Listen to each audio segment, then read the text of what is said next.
দেবরাজ চক্রবর্তী এই যে তোলাবাজের অপারেশন কিভাবে চালাতেন, পুলিশ সূত্রে যেটা খবর, দেবরাজ চক্রবর্তীর ঘনিষ্ঠ যারা ছিলেন তাদের মাধ্যমেই কিন্তু এই তোলাবাজের অপারেশন চালানো হতো। এবং পুলিশ সূত্রে খবর, কোথাও কোনো নতুন প্রমোটিং বা প্রজেক্ট শুরু হলেই দেবরাজ বাহিনীর সদস্যরা গিয়ে হাজির হতেন। দাবি করা হতো মোটা অঙ্কের টাকা দিতে না চাইলে প্রজেক্টের নকশায় খুঁত বের করত বিধাননগর পুরসভা। নকশায় খামতি রয়েছে বলে ধরানো হতো সরকারি নোটিশ, বন্ধ করে দেওয়া হতো কাজ। আর বাধ্য হয়ে প্রমোটাররা স্থানীয় কাউন্সিলরের দ্বারস্থ হলে চলতো লাখ লাখ টাকার রফা। টাকা পেলেই ফের মিলত কাজ শুরুর সবুজ সংকেত।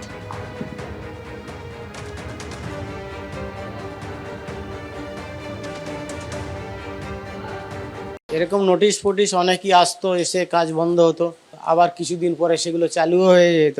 তা এখানে এই টাকা তুলতো দেবরাজ, এইভাবেই টাকা তুলতো, যে কাউন্সিলর করে আর কি, তাদের মিডিয়ার হিসাবে ব্যবহার করতো। দেবরাজ আমাকে পাঠালো যে তুমি সমরেশের সাথে কথা বলে নাও, ঠিক আছে, ধুমকি, সমরেশ আমাকে ধুমকি দিল, কাজ বন্ধ করে দেবো, তোমার কোন বাবা আছে বাঁচাবে। পুরসভা নোটিশ পাঠাচ্ছে, কিন্তু টাকা দিলে আর পুরসভার তরফ থেকে সেটা কোনো রেসপন্স আসতো না, সেরকম কোনো রেসপন্স আসতো না। কাজ শুরু করো, ফের কাজ শুরু, কাজটা বন্ধ রাখুন। আমি কারণ কি বন্ধ রাখুন দেখছি। কে বলেছিল এটা? ওই দেবরাজের লোকেরা আমাকে মনের সঙ্গে এসে বলছে আমি সেটেলমেন্ট করে দিচ্ছে বলে 30 লাখ টাকা সেটেলমেন্ট হয়েছে।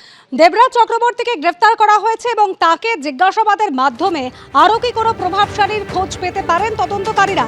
যেটা জানা যাচ্ছে, দেবরাজ চক্রবর্তী এবং অদিতি মুন্সি তাদের যে 5টি ব্যাংক অ্যাকাউন্ট রয়েছে সেই সমস্ত ব্যাংক অ্যাকাউন্টের তথ্য খুঁজে দেখা হচ্ছে। বিস্তারিত জানতে ব্যাংক ম্যানেজারদের সঙ্গে যোগাযোগ করেছেন তদন্তকারীরা। দেবরাজ চক্রবর্তী পুলিশের জালে ধরা পড়তেই একের পর এক চাঞ্চল্যকর তথ্য সামনে আসছে। তদন্তকারীদের ভাবাচ্ছে দেবরাজ চক্রবর্তী এবং তাঁর স্ত্রী অদিতি মুন্সির ব্যাংক অ্যাকাউন্ট স্টেটমেন্ট। পুলিশ সূত্রে খবর, বিধানসভা ভোটের আগে সিঙ্গেল এবং জয়েন্ট অ্যাকাউন্ট মিলিয়ে যেখানে 5টি ব্যাংকে দেবরাজ দম্পতি কোটি কোটি টাকা লেনদেন করেছিলেন, সেখানে রাজ্যে তৃণমূল সরকার বিদায় নিতেই তাঁদের অ্যাকাউন্ট থেকে একরকম ভ্যানিশ হয়ে গেছে বড় অঙ্কের টাকা। ভোটের আগেও যেখানে অ্যাকাউন্ট থেকে একবারে তোলা হয়েছিল 50 লক্ষ টাকা, সেখানে দেবরাজ চক্রবর্তী এবং অদিতি মুন্সির মোট 5টি অ্যাকাউন্ট মিলিয়ে মাত্র কয়েক হাজার টাকা পড়ে রয়েছে। আর এখানেই প্রশ্ন উঠছে, কোন নামে স্থাবর এবং অস্থাবর সম্পত্তিগুলো কেনা হয়েছিল? কেনই বা ভোটের আগে তড়িঘড়ি এই 50 লক্ষ টাকা তুলে নেওয়া হয়? আচমকা ব্যাংক অ্যাকাউন্ট প্রায় ফাঁকা হলো কিভাবে? এই 5টি অ্যাকাউন্ট যে ব্যাংকগুলিতে তার ম্যানেজারদের সঙ্গে কথা বলতে চান তদন্তকারী অফিসাররা।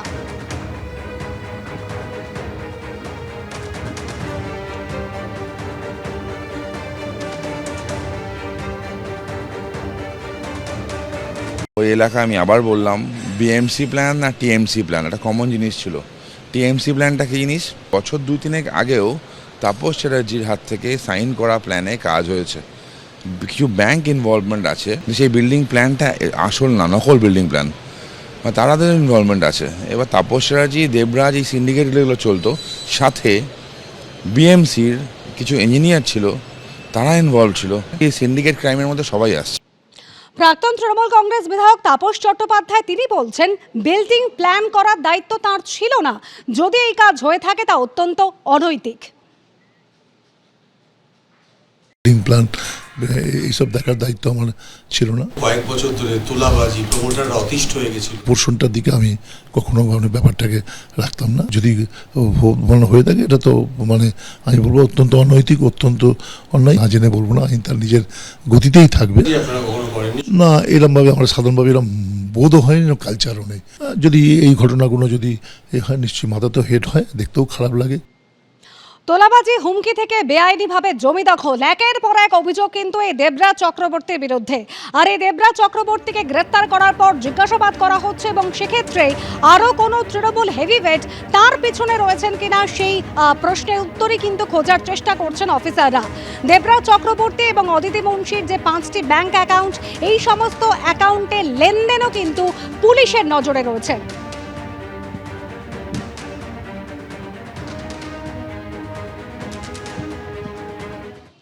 দেবরাজ বলে কথা, ইন্দ্র তো একা থাকেন না, দেবরাজ বাকিরা কোথায় গেলেন নিশ্চয়ই তাদেরকেও খুঁজে পাওয়া যাবে।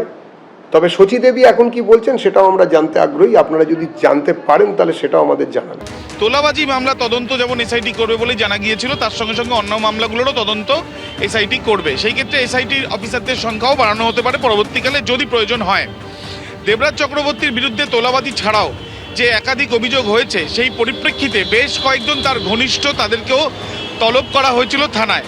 তাদের মধ্যে অধিকাংশই যারা আসেননি বা অনেকেই আছেন যারা ইতিমধ্যে কমিউনিকেট করেছেন, কেউ স্বাস্থ্যের কথা বলেছেন বা কেউ কিছু সময় চেয়েছেন।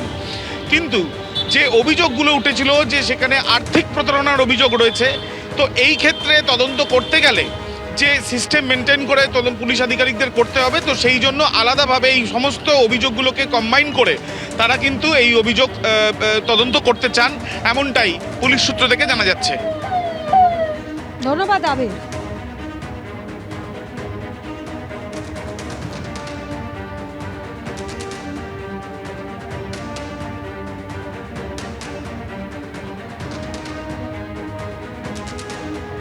অভিষেক বন্দ্যোপাধ্যায় ঘনিষ্ঠ দেবরাজ চক্রবর্তী তাদের ইতিমধ্যে গ্রেপ্তার করা হয়েছে, ঘনিষ্ঠদের তলব করা হয়েছে। 10টি অভিযোগের মধ্যে 8টি অভিযোগের পরিপ্রেক্ষিতে মামলা দায়ের হয়েছে। তোলাবাজির মামলা ছাড়াও বাকি সমস্ত মামলাগুলিতে তদন্ত করবে এসআইটি। বিধাননগর পুলিশ কমিশনারেটের তরফে এসআইটি গঠন, পুলিশ সূত্রে এমনই দাবি করা হয়েছে। গ্রেপ্তার করা হয়েছে অভিষেক ঘনিষ্ঠ দেবরাজ চক্রবর্তী এবং তার ঘনিষ্ঠদেরও কিন্তু এবার তলব করা হচ্ছে। বিধাননগরের 6 জন প্রাক্তন কাউন্সিলর তাদের ইতিমধ্যেই তলব করা হয়েছে। আবির দত্ত আমাদের প্রতিনিধি এই মুহূর্তে রয়েছেন আমাদের সঙ্গে। আবির, একেবারে দেবরাজ চক্রবর্তী তার বিরুদ্ধে যে সমস্ত মামলা তদন্ত করছে এসআইটির, সেই অনুযায়ী তদন্ত করছে, কিন্তু এখনো পর্যন্ত তদন্ত কোন কোন পথে এগোচ্ছে?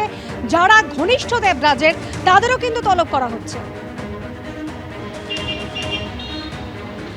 দেখো, মূলত যে ধরনের অভিযোগগুলো পড়েছে, তোলাবাজি সহ আর্থিক প্রতারণা ও একাধিক ধারায় যে অভিযোগগুলো হয়েছে, সেই ক্ষেত্রে 3টে বিষয়ে তদন্তকারী আধিকারিকদের প্রয়োজনীয় রয়েছে। প্রথম, যাদের বিরুদ্ধে যারা অভিযোগ করেছেন তাদের বক্তব্য শোনা, যার জন্য তাদের একটা সিস্টেমেটিক পথে তাদেরকে এগোতে হবে।